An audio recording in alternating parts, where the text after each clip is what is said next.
Boa tarde a você que nos acompanha, através desse vídeo. Pai seja convosco, amém?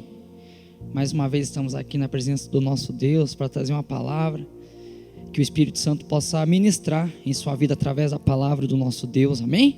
E nesse momento eu gostaria que você abrisse a sua Bíblia no livro de Atos capítulo 16. A gente vai fazer a leitura do versículo 22 ao versículo 31. Atos 16, versículo 22 ao 31, amém? Diz assim a palavra do nosso Deus: E aí uma multidão se ajuntou para atacar Paulo e Silas. As autoridades mandaram que tirassem as roupas deles e os surrassem com varas.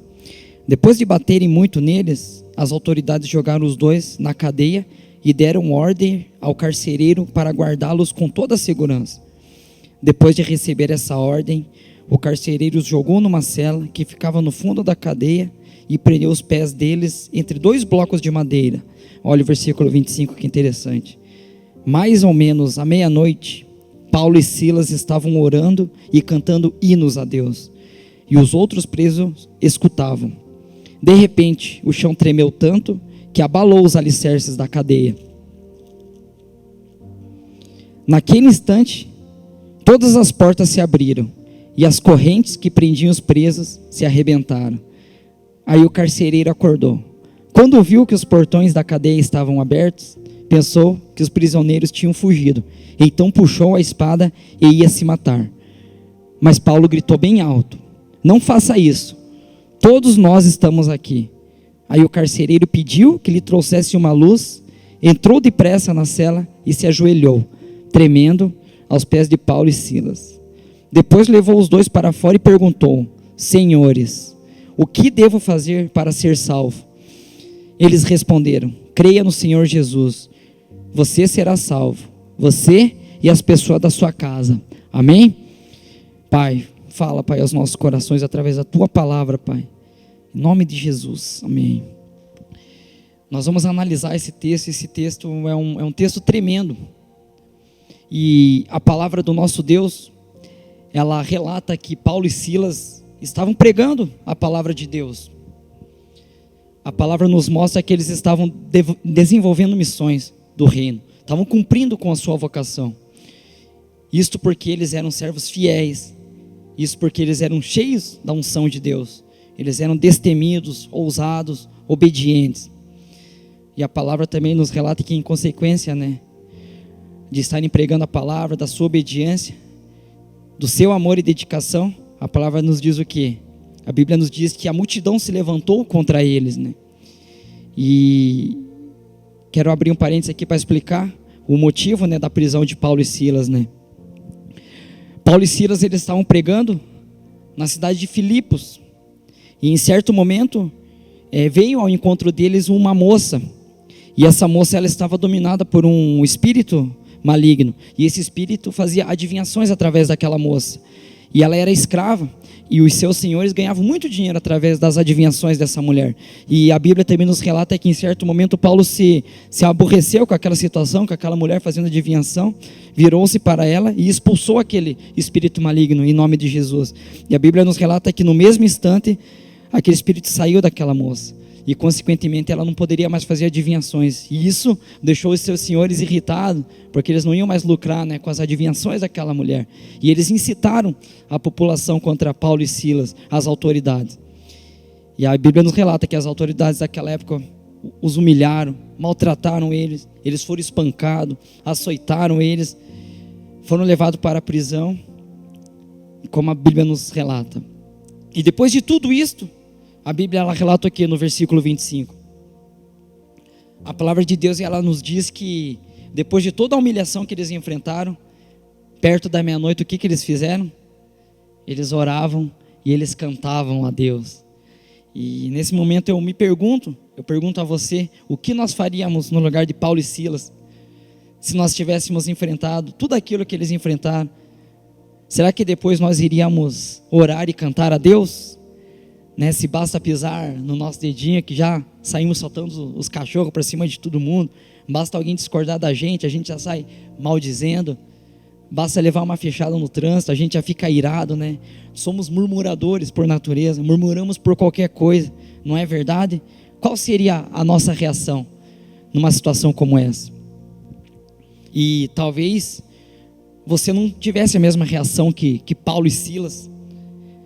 Talvez você esteja assistindo esse vídeo, essa pregação, achando que você não tem nenhum motivo para se alegrar na presença de Deus. Mas nesse momento eu quero te dar um grande motivo para você começar a se alegrar na presença de Deus nessa tarde. Eu quero que você medite comigo, eu quero que você viaje comigo nesse momento. Viaje aí comigo. Se você tivesse a oportunidade de ser Deus nesse momento, eu estou te dando um grande motivo para você começar a se alegrar. Então comece a viajar comigo nesse momento. Se imaginei você sendo Deus, você tendo a oportunidade de ser Deus nesse momento. Imaginei você sentado num lindo e sublime trono. Imagine você sendo Deus sentado nesse trono. Imagine você sendo Deus, olhando para o universo, olhando para o planeta Terra, olhando para o Brasil. Imagine agora você sendo Deus, se olhando nesse momento, onde você estiver. Eu não sei se você está assistindo essa pregação na frente de um computador, com o seu celular, no seu quarto, na sua sala, com a sua família. Mas imagine agora você sendo Deus, se olhando nesse momento, onde você estiver nesse momento. Você, sendo Deus, você se escolheria para ser servo? Talvez você não se escolhesse para ser servo, mas Deus te escolheu, meu irmão, minha irmã que assiste essa pregação nesse momento. Independente das suas falhas, independente das minhas falhas, independente dos meus pecados, dos seus pecados, Deus nos escolheu para ganhar o nosso coração. Jesus escolheu a cruz, e esse já é um grande motivo para você começar a se alegrar nesse momento. Para ganhar o seu coração, Ele escolheu a cruz. Ele preferiu se sacrificar naquela cruz, a viver sem mim, sem você na eternidade. E a Bíblia, ela relata que Paulo e Silas, eles oravam e cantavam a Deus, mesmo em meio àquela circunstância. Imagine aí comigo, Paulo e Silas adorando a Deus. E eu não sei, naquele contexto, qual hino, qual cântico eles estavam cantando. Talvez se fosse nos dias de hoje, eles estariam cantando uma canção do Caso Worship. Talvez estivesse cantando uma canção do Morada, uma canção do Fernandinho. Agora imagine aí Paulo e Silas adorando, cantando louvores a Deus naquela cadeia, e as correntes prendendo ele. Imagine aí Paulo e Silas cantando, adorando a Deus, e o sangue escorrendo pelo seu corpo. A Bíblia diz que eles foram açoitados, foram espancados. Imagine aí Paulo e Silas adorando a Deus, cantando louvores e sentindo dores pelo corpo. E sabe como se chama o que eles fizeram? Eles transcenderam, eles foram além. Transcender significa ir além. Eles foram acima do seu medo, eles foram acima da sua dor. E por que eles fizeram isso? Porque eles entendiam que Deus habita no meio dos louvores. Eles entendiam que podiam até ter acorrentado o seu corpo, mas o seu espírito não estava acorrentado. Eles entendiam que o seu corpo estava na prisão, mas o espírito não estava. E é o que Deus quer que você entenda nessa tarde, para que você possa ver a justiça de Deus sobre a sua vida. Talvez você nesse momento esteja se sentindo como se seu corpo estivesse aprisionado, se sentindo de mãos atadas diante das suas dificuldades, diante das circunstâncias. Mas entenda que você não está com o seu espírito acorrentado, você não está com o seu coração aprisionado. Então adore, louve a Deus, assim como Paulo e Silas fizeram. E o que me chama a atenção nesse texto, nesses versículos que acabamos de ler, é que Paulo e Silas, eles tomaram posse da bênção antes da bênção chegar. Veja, eles não adoraram porque Deus fez o milagre. O milagre aconteceu porque eles adoraram. Eles não louvaram porque Deus fez porque eles louvaram. Eles não adoraram pela bênção que havia chegado, e sim pela bênção que ia chegar, pela fé deles. E essa é a atitude que faz toda a diferença na minha vida, na sua vida. Aqui está o grande segredo para a sua bênção essa tarde. Aqui está o segredo para que Deus manifeste a sua justiça sobre a sua vida. E Ele apenas exige uma coisa de você e de mim, que nós o adore, não se importando com as nossas circunstâncias. E a palavra de Deus, ela diz em Salmos, que o nosso Deus, Ele não resiste a um coração quebrantado, meu irmão, minha irmã. E o nosso Deus, Ele quer derramar a vitória sobre a sua vida. Basta você crer, basta você adorar a Ele. E certamente, analisando esse texto, Paulo e Silas, eles estavam vivendo um dos piores dias de suas vidas, mesmo fazendo tudo certo, mesmo em obediência, mesmo pregando a palavra de Deus. Eles estavam vivendo um dos piores dias de sua vida. Mas em Salmos 125 diz o quê? Os que confiam no Senhor são como os montes de Sião, que não se abalam, mas permanecem para sempre. E Paulo e Silas, eles entenderam e creram nesses versículos. E Deus quer o mesmo de você essa tarde. Deus quer que você guarde o seu ser nas mãos dele, assim como Paulo e Silas fizeram. E para isso, Deus quer que você tome uma posição hoje. Ele quer que você não se acovarde diante das suas circunstâncias. Você que me assiste através desse vídeo. E sabe por quê? Porque as circunstâncias, elas podem até aprisionar o seu corpo, mas nunca vai aprisionar o seu espírito. E o nosso Deus quer que você se alegre hoje. Ele quer que você volte a sorrir nessa tarde. E por que eu estou dizendo isso a você? É pelo simples fato, meu irmão, minha irmã, se você está esperando que a sua felicidade, ela te atropele pelo caminho, ela te encontre, se a sua felicidade, ela depende de mudanças das circunstâncias à sua volta, eu tenho uma notícia para te dar nesse momento. Não é assim que funciona, meu irmão e minha irmã. E você pode até me dizer nesse momento, hoje está assim, mas amanhã vai melhorar, amanhã eu estou melhor, então amanhã eu volto a cantar, amanhã eu volto a adorar, amanhã eu volto a participar dos cultos, amanhã eu faço campanha.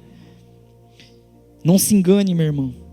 Imagine aí, imagine comigo, se Paulo e Silas, eles ficassem esperando a situação deles melhorar. Imagine aí se eles ficassem, eu estou em obediência, eu estou pregando a palavra, estou aqui, desenvolvendo missões, então vai acontecer alguma coisa, então eu vou esperar acontecer. Não, eles adoraram independente, porque eles sabiam que eles estavam crendo, eles sabiam que eles criam.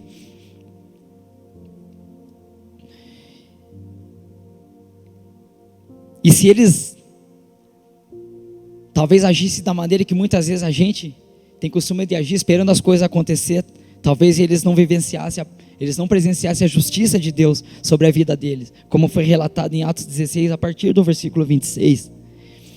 E então, se você está se sentindo, através dessa pregação, se você está pensando, só vou adorar se Deus mudar as minhas circunstâncias, repreenda esse pensamento, meu irmão, minha irmã. Não faça assim, porque o nosso Deus, Ele não é barganha para se negociar. Não barganhe com Deus, meu irmão.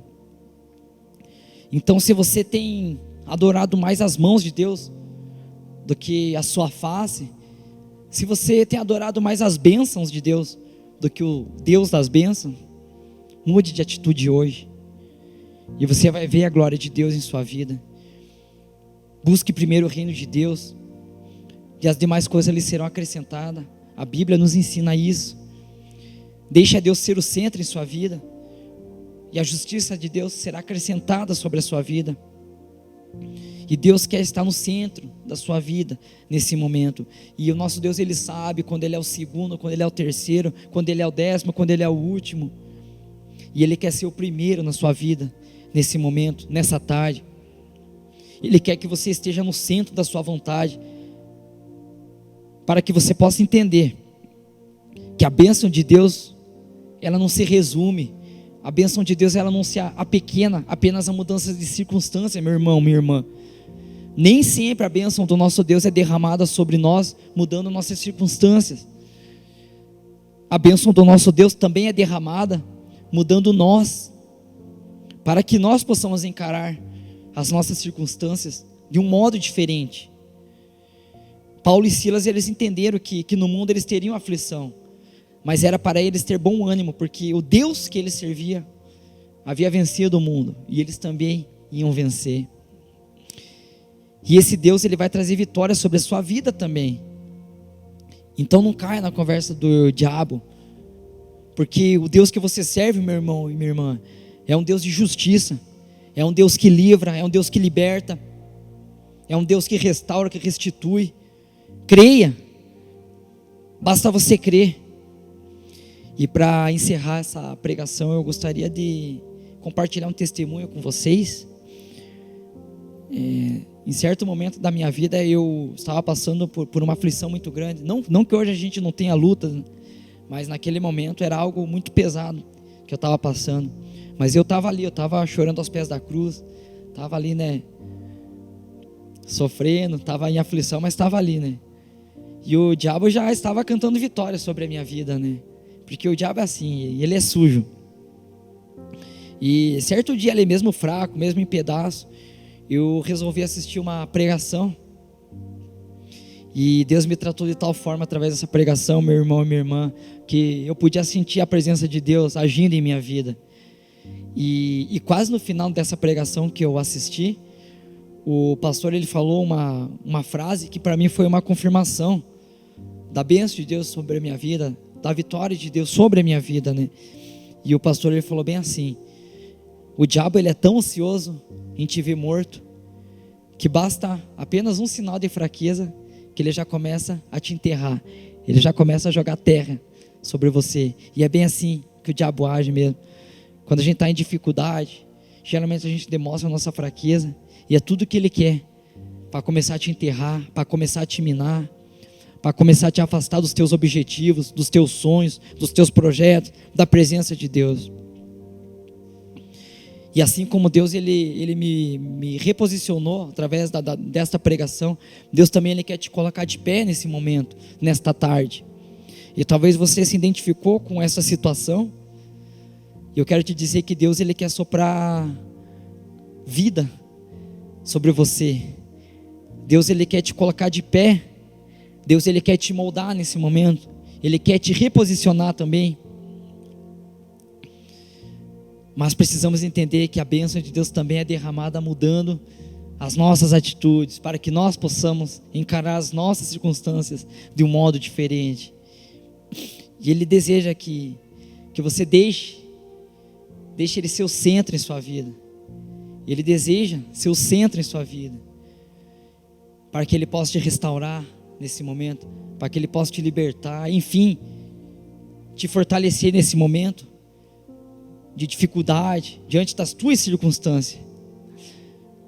E entenda, nem sempre a bênção de Deus é derramada sobre nós, mudando as nossas circunstâncias. A bênção de Deus também é derramada sobre nós, nos mudando as nossas atitudes, para que possamos enfrentar as nossas circunstâncias de uma forma diferente. Amém? E nesse momento eu quero fazer uma oração por você. Gostaria que você fechasse os seus olhos. Amém? Pai, eu te agradeço, Deus, por mais esse momento na tua santa presença, Pai. Obrigado pela tua palavra, Deus. Obrigado pelo teu cuidado, Pai, sobre as nossas vidas. Pai, nesse momento, Pai, eu sei, Pai, que existem pessoas, Pai, assistindo esse vídeo, essa pregação, Pai, que estão diante, Pai, de dificuldades, estão passando por aflições, por circunstâncias. E nesse momento, Pai, fortalece essas pessoas, Pai. Pai, nos ensina, Pai, a crer somente em Ti, a depositar nossa confiança em Ti, Pai, assim como Paulo e Silas fizeram, Pai, para que possamos ver a Tua glória, Pai, resplandecendo em nossa vida e através, Pai, de nossas vidas. Fortalece a cada um nesse momento, Pai. Vai de encontro, Pai, às situações, Pai, abrindo portas, Deus, quebrando barreiras, Deus, enfim, Pai, vai de encontro à situação de cada um, Pai, nesse momento, Pai, dando vitória, Pai, em nome de Jesus. Amém. Gostaria de agradecer por esse momento da presença de Deus. Estamos encerrando aqui esse vídeo, e que Deus possa tratar a sua vida, que o Espírito Santo, nosso Deus, possa estar te moldando, te reposicionando nesse momento. Amém? Deus abençoe a sua vida.